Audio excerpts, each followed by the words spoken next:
The worst case scenario is you're doing pitches and you're never allowed to talk about it. That sucks. And I'm not saying Wes Anderson was like this. He paid me fine. Wasn't like cuckoo bananas, but it was totally decent. The root of this question kind of goes into the like, should I be a generalist or should I be a specialist question that a lot of us ask ourselves in our career. I have a funny LinkedIn thing because I'm shadow banned from LinkedIn.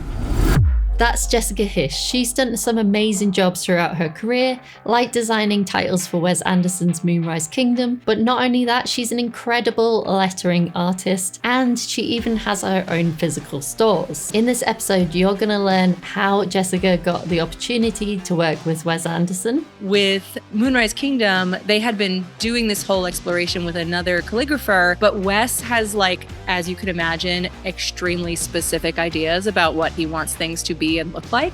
How to grow your creative business online without getting burnt out by social media. That's half of the battle, is just reminding people that you exist in the world. You don't need to be sharing amazing work all the time. You just have to be like, I'm a person and I'm here. Why it's important to build strategic partnerships with other creatives. You do tend to get more work from outside of your peer network than you do from inside of it. And how to pitch your work with clients and still get paid. There's a difference between a free pitch and a very, very low paid pitch, because I think free pitches are so predatory. So you've worked with some pretty massive clients over your career. I just wanted to kick off by asking you, like, how you built some of those relationships and how did you end up being connected with Wes Anderson? Well, I feel like the root of this question kind of goes into the like, should I be a generalist or should I be a specialist like question that a lot of us ask ourselves in our career. If you're a generalist, there's generally like more opportunities for you to do because you can kind of hop in and out of projects, but then you might not necessarily be top of mind for more specific kinds of work.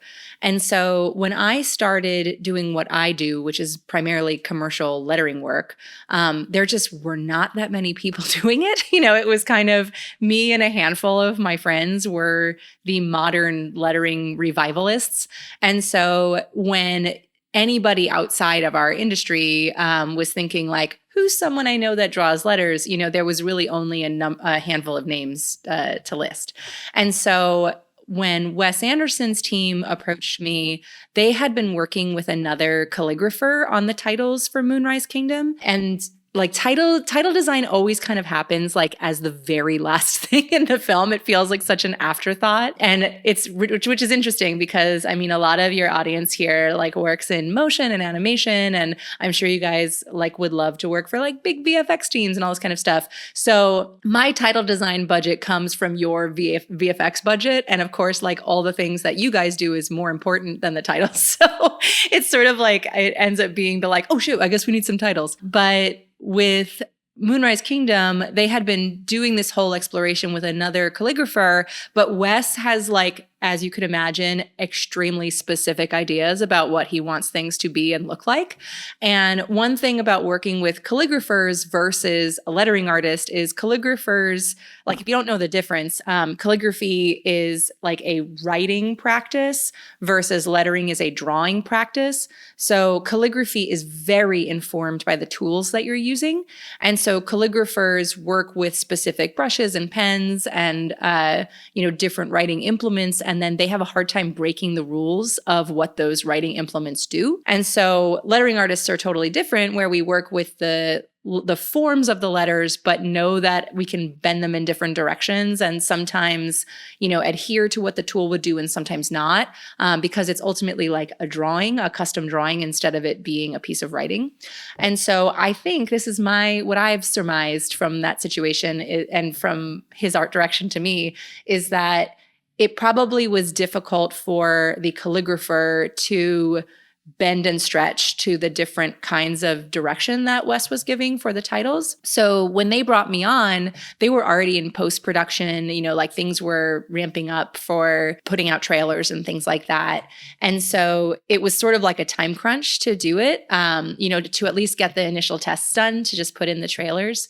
And so I first got hired by one of the co-producers, Molly Cooper, and she hired me to do a few tests. And then ultimately, once those tests got approved, or at least they felt like, I'd be able to take it in the direction that they wanted to, then they properly hired me full time. And then after that, it was just me exchanging emails with Wes Anderson, which was, a very interesting way to work. But I got recommended for that job because they were like, oh, who do we know that does letter form work? And someone on their art team recommended me. And so that's one of the bonuses of doing a thing that is a little bit niche. And you can find niches like within every single field of being like the person who is really excellent at animating bubbles or like whatever. And then so you get all the bubbles jobs. And so that can sort of be a bad thing if you feel like you're getting pigeonholed, but it can also mean that more specific work, when it does come up, like you're just top of mind, you're like the first name that people go to, and that can be really useful. Yeah, for sure. I've heard you talk about before how important it is to network with people like outside of your industry. So imagine like we've got, illustration, graphic design, motion design, we have all those things. So like the illustrators should be networking with the motion designers, and the graphic designers should be networking with the UX people, or I don't know. Totally. I've heard you talk about before. Do you think that's kind of what's helped you? Yeah, definitely. I think it really helped. And part of it was I was able to network with people outside of my industry, not because I was just like passing out business cards at, web design conferences or whatever, but because I was genuinely interested in all these other adjacent industries, but just personally didn't want to do that professionally. So like, I got really in deep in the world of like front-end web development because I did all of my own front-end web development, but didn't want to actually like be like a developer or, web designer. And so they sort of loved me because I understood what they were doing, but I wasn't trying to step on anybody's toes. And so it was really easy to integrate into that world. And I feel sort of similarly about things like motion. It's like every now and then I try my hand at doing 3D stuff and like messing around. And I'm just like, you know what? This isn't for me. I'm happy to know the people that do this and not have this be yet another thing that I do. But I do feel like, and you see it so much more clearly when you start just meeting people in your local community where, like you might be the only motion person that everyone at your kid's school knows, and like someone at that school works for some company and is going to recommend you for some job. It's like shocking, especially if you live in an area where there's like active industries and things like that. And so, if you're in a smaller town and there's not as many like big old jobs sitting around, like you might just be like the person that is doing the menus at all the local cafes or whatever, or the person who is updating the preschool's logo, and like, which is also fine. But yeah, I mean, I do feel that just not boxing yourself in to just your immediate community is really helpful because, it's great to know peers and it's great to be able to sort of bounce ideas off of peers and learn techniques from peers. But ultimately, those folks are usually not passing around work back and forth to each other unless everybody's really busy at the same time. And so you do tend to get more work from outside of your peer network than you do from inside of it. Yeah, I think I agree. I think it's just been really tough, especially this like past year for a lot of people. So I think it's just interesting to talk about this because it's something that people don't think about a lot. That, we can collaborate with other people outside our industry, but how do you make it, I guess, easier to quote unquote network with these people and not make it like icky, like you were saying, like, oh, we'll just, go to these events and like pass out my business card and stuff like that. Like how do you think about building relationships with people over the long term? Well, it's really different doing it online versus doing it in person because when you're at events and stuff, it's pretty, or like just, out and about at local community stuff, it's easier to be like, oh, I do this. What do you do? For online stuff, specifically for motion and 3D folks or like sound engineers and things like that, there are lots of people within lettering, branding, illustration, like all that kind of stuff that need you so much. Because clients will come to us and be like, hey, we want to make like 30 animated GIFs of all these little characters that we love that you make. But then that person themselves doesn't do animation. And so if you just reach out to people whose work that you like and say like, hey, like if you ever get pinged by a client and need to animate something, I'd love to be able to be on board for that, because that's also like a big pipeline for work is when someone gets approached for a project and they don't have the specific skill set needed for the project, but they know people within their network that do, it sort of makes that individual into this sort of like ad hoc agency where they're like managing you as the creative of doing a specific part of the project. And the client's super happy because they are able to sort of not have to hire a huge agency to do everything. You know, they can do it a little bit more small scale, which is more budget friendly for them. But it also is just like nice to be able to be in other people's pockets of just like,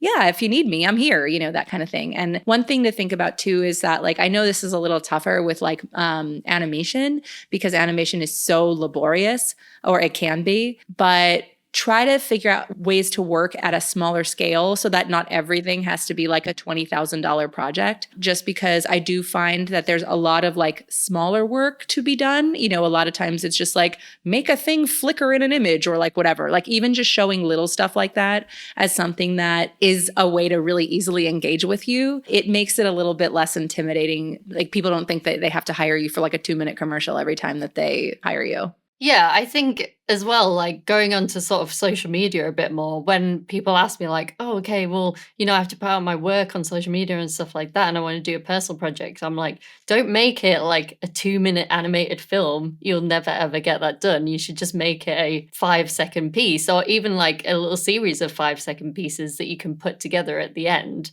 I always think that's like a really nice idea. And then it also plays into what you're saying, where, you know, everyone doesn't think that, okay, we need to do this like huge thing if we, you know, work with animation and stuff like that. Yeah, it's sort of like if you're thinking about hiring an architect, right? Like if you're redoing your bathroom or something like that, you're like, oh my God, wouldn't it be great to hire an architect? And architects are like, I only do like huge house projects or whatever. So you're on your own. And then, but it's nice as a person that can scale to a bigger project to have ways to do much smaller, like more economical projects, because those can end up really filling in the gaps of your workload. And a lot of times when the big projects go away, or when you're pitching and that thing doesn't go through, like if you're just waiting to win the lottery on like all those big projects over and over again, like you're not going to get work consistently. Also, the big thing to note is that, and this is sort of circling back to the bigger client work question, when you work on projects for bigger clients, they tend to have like a really specific rollout schedule that a lot of times is a lot later than the schedule of like when you actually perform the work. So if you're working on something, like I'm working on a potential logo pitch right now for a logo that will come out in 2026. And so like I might get it, that would be great. It's like a big project. But if I was just waiting for those sorts of things, I would literally never have anything to share online. And if I don't have anything to share online, it's really difficult to get new work. And so a lot of times those smaller projects that are just the quickie things that you do in an afternoon, those are the things that you can output consistently that then sets you up to get those bigger projects that you don't have to be in like immediate share mode for. Yeah, I wanted to ask you as well, because you mentioned social media, about like how you're thinking about social media now and how you kind of put stuff out there compared to, you know, when you first started out. I think it was very different, you know, when I first started following you, and now I feel like it's just so difficult. So how are you thinking about social media, and what do you feel like is working at the moment? That's a tough question. I feel like not a lot is working. No, it's tricky because I'm between these polarizing thoughts, right? One is I'm very, very vehement about not letting external forces guide my creative desires and process, right? Because I've just found that personally, the times where I'm like the most lost creatively are times where I let the world around me tell me what I'm supposed to be doing, instead of just like listening to like, what do I feel like working on? What's really driving me at the time? Which is always like a response to what you're seeing also, because you like can get like kicked up about something and get excited about something that you see in the world, but you're not doing it to like fill a gap that you see the internet is asking you for. That's part of me. And that part of me is very bad at social media right now because it's just like Instagram does not want to see my static image posts of my work. Like they want to see motion and reels and my face. And, like what anybody using, especially Instagram, will notice that this sort of like first person camera face stuff just gets so much more engagement. Anything that moves gets so much more engagement, which is like good for your audience here, less good for me, static image gal. And it's also tough because I feel like I've been on the internet since I was in 3rd or 4th grade. Like I'm turning 40 this year, but I was like a very early social media and online network person. Like I used to spend all my time in MIRC when I was like a teen, like trying to be cool and have chats with people. And to me, the thing that has made the internet pleasurable is being able to be myself online and connect with people in like a real way. And there is this sort of thing where to promote yourself effectively through visual platforms like Instagram, we can't always be our real sloppy selves because people just are less and less used to seeing it, right? So it's like I get friends and colleagues and stuff that ask me, they're like, oh my God, you should do reels of you working because it would be like, so people would love it, blah, blah, blah. And I'm like, I don't know if they would though, because everyone is so used to seeing hyper-produced, extremely specific content creator kind of folks that it's their whole existence is to create work that is good on camera in that way. Whereas my sketching and iteration process is kind of sloppy. Like I definitely go through a lot of rounds and it's not this like pristine, perfect snap and it's done kind of thing. And I could cut it to be that, but it would feel disingenuous. And so it's like, I sort of know what presenting myself in that way, it might actually not be beneficial to me. So I'm sort of between these worlds of like, do I kind of start having to do that kind of stuff or even like hire someone to help me with it, which seems like a fucking nightmare. I don't want to do that. And so, but do I do that, which is smart, or do I keep doing what I'm doing and just assume that people will get tired of reels eventually?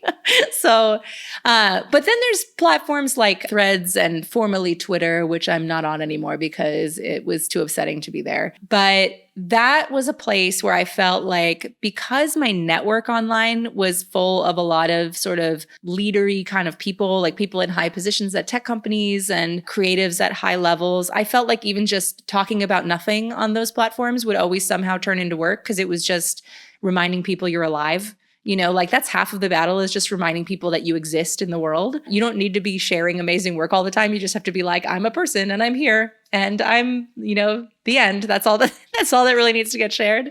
And so I share about very different things on other platforms than Instagram. But yeah. Yeah. Are you on LinkedIn? Because I feel like we're always talking about LinkedIn. And then I'm like, is Jessica on LinkedIn? Like, I don't know whether you had any thoughts about that. I have a funny LinkedIn thing because I'm shadow banned from LinkedIn. Really? Yeah. So many years ago, I was on LinkedIn for like 6 months. Okay. I was on LinkedIn for like 6 months in maybe like 2009, like something like that. So a long time ago, before it was a social network, when it was just a resume site. And I was on it, but I was getting just like bamboozled in my inbox constantly of so-and-so wants to connect with you. So-and-so wants to connect with you. And it was literally, I was getting like 30 to 50 emails a day of these random people trying to connect with me that I didn't know on LinkedIn. Mm-hmm. And so I tried to disable it. I tried to make it so that I couldn't do that. And I couldn't. And so I deleted my account. And so I was like, you know what? I don't need to be on LinkedIn. This is fine. Everything's great. And so I deleted my account. But then after I deleted my account, the emails kept coming. Like it would be like, so-and-so wants to connect with you on LinkedIn over and over and over again. But my account was like fully deleted and not there.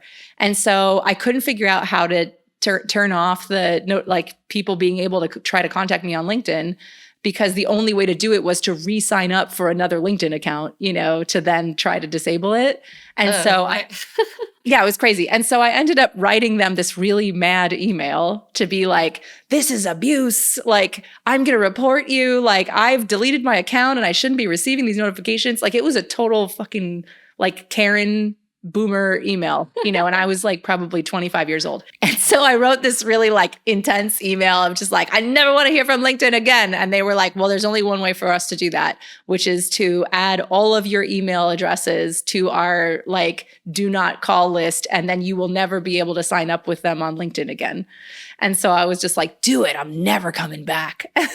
So now if I want to make a LinkedIn page, I have to create a new email address because I gave them like 3 or 4 of my email addresses because I was just like, never again, like in 2009. And so that's why I'm not on LinkedIn, because every time I'm like, maybe I should sign up for LinkedIn, then I remember that. And then I don't feel like paying Google $5 a month to have a LinkedIn specific email address. That was not like the story that I was expecting. But I know people that get a lot of work. It's a crazy story. But I know, should you be on LinkedIn? Answer, probably yes. I mean, should I be on LinkedIn? Answer, probably yes. I feel like everyone that I know that is active on LinkedIn actually gets quite a bit of work from LinkedIn that's fairly high quality, which is great. I also feel like LinkedIn is a place.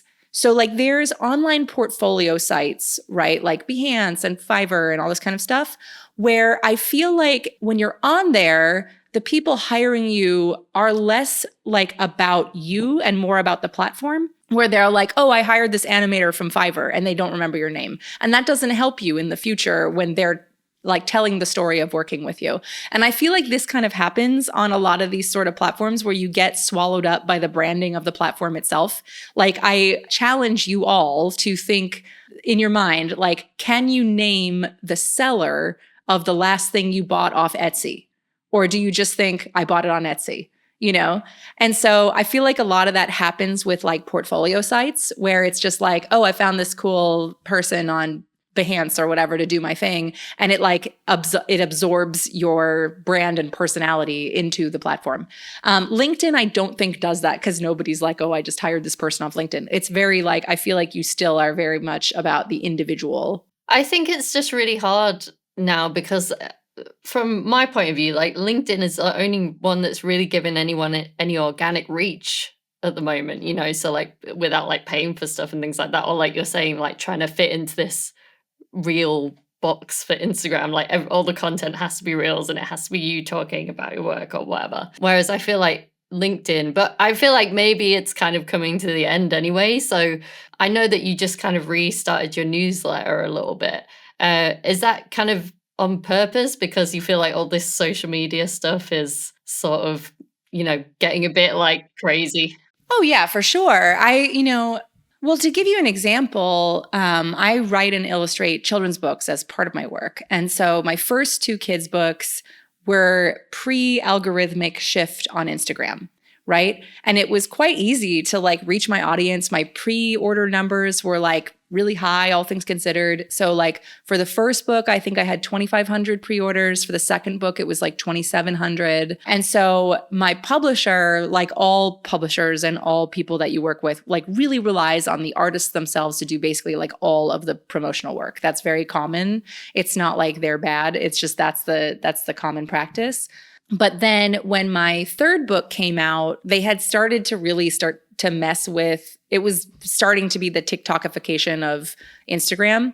And so I made at least like 8 posts about my book, maybe like 10 posts about my book over the course of the pre-order period, but it just like really struggled to get like any pre-orders. And it was because those posts just weren't getting very much visibility. Like my logo posts that I would do would get spread around, but like anything that was kids book related didn't seem to get any traction. And it was so wild, like the difference, that I think I had something like 300 pre-orders. And then my first week of sales were like 700 books or something like that, which is significantly less. And then I would get people still, like this book came out a year and a half ago, something like that, where people were like, oh, I didn't know you have another book, even though I've talked about it consistently.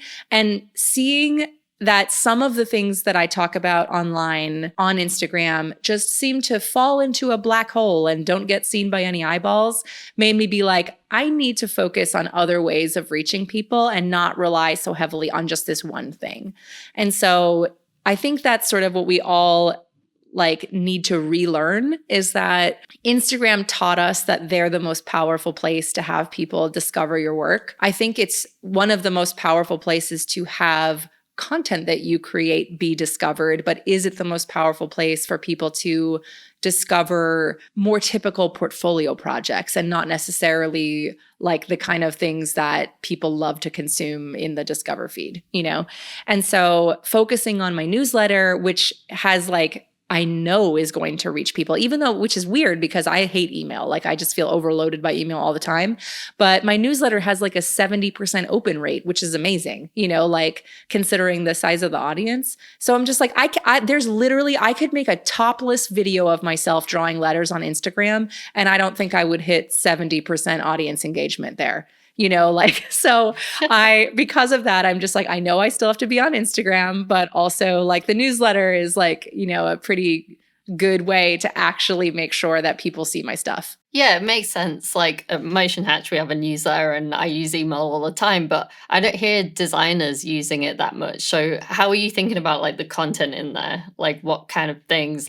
Is it similar to what you would put on Instagram, just more curated or? It's kind of a little bit of a mix. I don't use my newsletter very often. If anybody's interested in my newsletter, I am the least spammy newsletter you will ever sign up for because I am lazy and I never have time to work on it. So I promise you will receive 4 emails a year. It's not anything crazy, but I'm very self-conscious about looking like I'm selling to people all the time.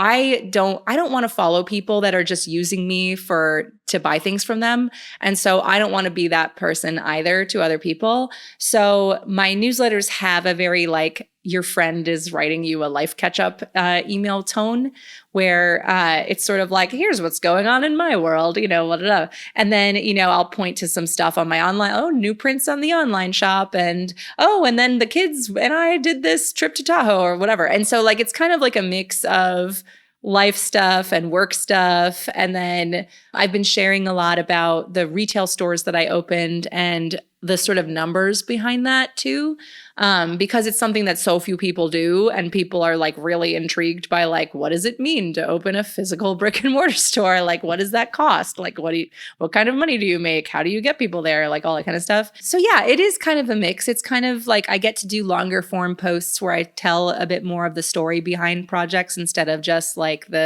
this was for this client. It was really fun. Check it out. The end, which tends to be more of the posting projects to Instagram vibe. Yeah, I just think it's hard. If you're starting out, do you think it's worth someone trying to build an audience on a newsletter? Because obviously you have an existing audience, which I assume you've kind of pointed to your newsletter, over time. But as a motion designer who, doesn't have a big audience or is thinking is it worth doing a newsletter? Could that potentially get me clients? What are your thoughts around that? Well, sharing tips on the things that you do, tips and tricks, is a massive way of building an audience. And it also is fun because you're I learned a new thing. Do you want to learn the new thing I just learned? It's great. I feel most of my audience has come to me over time because I'm a big tips and tricks sharer, but not in a necessarily typical design guru-y kind of vibe, where it's more like a friend passing along helpful information and less of a buy my online course for $400. I don't really like to have that vibe. So, I mean, I would say one of the best ways to start a newsletter is if there's something that you're interested in doing or learning and you want to let people in on the process of you learning that new thing, that can be amazing newsletter content because you're oh, I want to learn how to use this new software, or I want to learn how to make hair move in whatever you want to do. And just sort of walking through the steps that you take to be able to learn a new thing is really fun for people to see. And you're like, follow me on my journey of learning this new thing. And that can be a way to sort of get the audience on board. And then in between those things, you can share about other projects that you're doing and share about things that are going on in your creative career or things that you saw online and liked. You know, like people just love a good positive vibes email. It's sort of like we don't get like good snail mail anymore. Like snail mail is all like junk or bills. And so like you're like delighted when you get something that's not junk or bills. Yeah, and I like that you were saying like, here's what I'm learning. Like, be a bit more specific, like about the value that you're giving other people, right? Don't just like say, this is Haley's newsletter, this is Jessica's newsletter. Like, okay, you know, you need to tell me why to sign up, you know?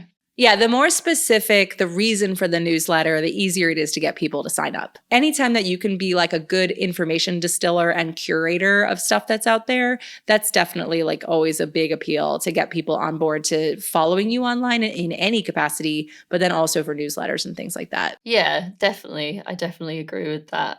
You talked about your shop. I wanted to touch on that briefly. Is that like making a kind of shop? Is that to do with you wanting to be like more in person, like kind of talking to people and stuff like that? Like, what was the reason to like make a physical shop? There's a few things. And so I definitely feel like having people have a real connection to your work, like an actual, like, I know this person, I feel like I'm in a relationship with this person, makes them actually want to support you in all sorts of ways. It makes them want to share your stuff. It makes them want to buy your stuff. It makes them want to recommend you for things, all kinds of things. Like we feel the most comfortable talking about, sharing, recommending things that we have personally experienced or have a personal connection to, right? And there's very like now I feel like it's become harder and harder online to feel like you're forming these like personal relationships with people because there's so much more noise. There's not really like a platform that all the creatives hang out on that is like specifically just about like making friends. You know, it's like Instagram is about sharing your work. It's not about making friends. If only. And so figuring out how to have people have a better connection to your work is great, like whether you could do that online or in person. And for me, it's like when I first started doing an online shop and selling prints and cards and all kinds of stuff, there just weren't as many people doing it. There were a handful of artists like creating letterpress prints and things like that. But then it just sort of exploded. And now like so many people do it. And a lot of people do a more like print on demand thing, or they have other folks like distribute their work. And it starts to devalue the work and make the work feel less special, you know, when it just feels like it's a machine is making it and not an individual artist. And so the physical store was a way for people to sort of understand that there is like an actual human artist making these things and I print them all here at my studio. You know, like I'm actually doing the work myself. So when people come to the shop, it's like there's a big picture window where they can see into my print shop and be like, that's where it was printed right there, you know? And people really dig that. And everybody like loves supporting artists, you know, like people like to support other creative folks and they want a reason to. I feel like the physical stores are totally a reaction to feeling like I want to actually be connected to people and that I want to be connected to people on like in a local way and not just necessarily like on the internet in a national or international way. You know, I just wasn't a really local gal. I was in New York because New York was like my identity. But when I moved to the Bay Area and I've been here for 12 years, I just didn't really invest in the, you know, local connections as much as I had in those first few years in New York. And so wanting to be more of a local gal. Yeah, I think it's really nice. You know, I love in your career, you've kind of done loads of different things and you've tried loads of different things. Do you think that's partly why you've been so successful? Because you're like, it seems like you're genuinely curious and you're trying to like, oh, what about if I do this? What about if I do this kind of thing? Yeah, I feel like the thing that has worked for me is that all the things that I do have like overlap or connection to other things that I do, right? So me making a physical store has a connection to me wanting to make prints, to me selling things online, to me getting more visibility as as a person who creates artwork. You know, it is that sort of like being known as the letter person in Oakland or in the Bay Area. And then all of a sudden, like, I know that can translate into other commercial work. So it's like, even just like being a physical presence is going to have ripple effects into my other kinds of work, because the store, while it like makes a little bit of money, it's not like an income replacer. It's like, I'm just happy it's not like in the red. But I know that it has spiritual benefits for me, but it also has benefits for other parts of the things that I do. And I think that all the things that I have done and learned, I generally tend to learn them because they would help me out in another thing that I'm doing. Like I learned web development and web design because I had all these ideas for all these like for fun projects I wanted to do, but none of them were like money-making ideas or like actual businesses. And I was like, well, if I want to do this, I have to learn how to do the thing myself because I can't pay someone to do it. So I'll just learn it.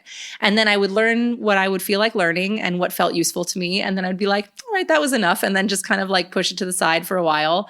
And it's like collecting these skills that I can then kind of like turn on and off as I need them. So when I was redoing my online store, I got to like access my CSS web development brain and like do it all myself instead of having to pay a web developer to do it. And I'm sure there's going to be other things that I learned because I'm just like, man, I wish I was better at product photography. I guess I'm going to take a lighting class or whatever, because while I love collaborating with other artists on different kinds of things, like there's things that you work on where you just don't have the budget to like pay someone else, and you don't want to use all your friend favors on something that is just like a for fun thing for you. Friend favors are great. I tend to save them for like the important stuff, but not for me having a harebrained idea on a Friday afternoon, Yeah, it's really cool. It's very inspiring. I'd love to know, like, if there's people listening and they're thinking like, well, I want to do more creative work and I want to work with big clients like Jessica and stuff like that. What would you kind of tell them? What's your advice for them? Well, I think one thing to think about when you're saying, I want to work with big clients, I think always have it in your mind that the cooler a project sounds, the less it pays. And so like, really, you should have it in your mind of, I want to work for just extremely lame, dorky clients. Because then you can actually like buy a house and stuff, like I love working for cool clients. It's like really fun. But, there are projects that I've taken on that are like super prominent where like they were like, oh, we only have $500 for this for our budget. And I'm like, okay, I guess so. Because I just know that it's like a neat thing. And, they're not trying to gyp me. They just didn't allocate the money for the thing. So I don't get like mad about it because I know what I'm stepping into when I say yes. And I only say yes to those sorts of things when I know they are going to actually like be highly visible and all that. But yeah, in terms of like working with big people, just like, also work with very uncool clients. Those clients are very good at paying you on time and decent budgets. It's great. I would say, and that's the thing, that's actually one of the key things is that in order to have the privilege to work for cool clients and those sorts of projects, you have to actually build up the resources and ability to take a chance on something like that. Because the cool folks, and I'm not saying Wes Anderson was like this, he paid me fine, it wasn't like cuckoo bananas, but it was totally decent. But there's going to be like projects that come along where you're asked to create like a test for the project and they pay like nothing. And if you don't have other work or some sort of bank account saved up to be able to take risks like that, you're never going to get those sorts of projects, because they really do like, when I get hired to do like tests and stuff for TV titles and all that kind of jazz, they'll be like, we have a budget of $700 and we need 10 sketches. And I'm just like, okay, so I'm making $700 in 3 days, which is like, I could make that much money like working as a bartender. I could make more money working as a bartender for that. So don't like save all your stuff up for those kind of projects, because like, don't put stuff not on your calendar because you're waiting for those, because those things are so few and far between. And if you get them, they can pay okay, but they're not like, it's not crazy. It's all the stuff that is like the, lamest projects that actually end up paying really well and are super pleasant. And the teams are so grateful. It's like wonderful. I love working on super dorky stuff. It's the best. all the teams are always so much more fun and nice. It's great. Yeah, totally. That totally makes sense. And like, I like what you're saying about, because I think there's this whole thing about like, don't do like tests and everything has to be paid and blah, blah, blah. Like, and I think that's really valid. But like, you have to be just saving that for the best clients that you really want to work with. And I think like, this idea of kind of doing free pitches all the time is bad and we shouldn't do that. But I think like you're saying, no, yeah. That there's like a time and a place for it, and that's for like your dream clients, and you need to make sure that you're okay, by doing the other paid work that maybe isn't as fun. We say like in motion design, there's like one for the reel and one for the meal type thing. Yeah. There's another one. Some for show, some for dough. That's the other other way. I love that too. Yeah. So I think just because it's coming up a lot recently, I think when people are finding it harder to get hired and feeling like the pressure to do free work, like not free work, but like pitching and stuff like that. But I think like cheap work. Yeah. My point of view on it is like, yes, you should do that, but like save it for your dream clients if you want to go that far.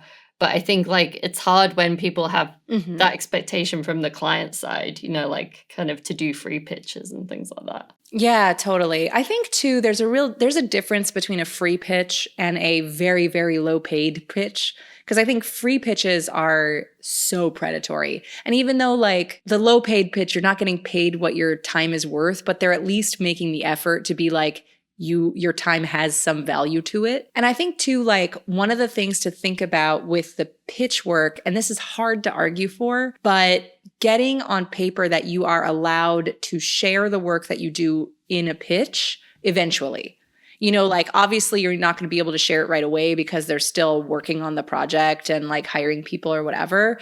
But being able to say that you worked on something related to it is super powerful. So like that can be very excellent payment to be able to say like, oh, and here are the 10 pitches that Disney hired me to do for like Coco, the movie or whatever. And then you're able to be like, I'm a person at the level where Disney calls me to do pitches. And like, yes, they didn't use my work, but look at all the work that I made. Like that's a really powerful thing.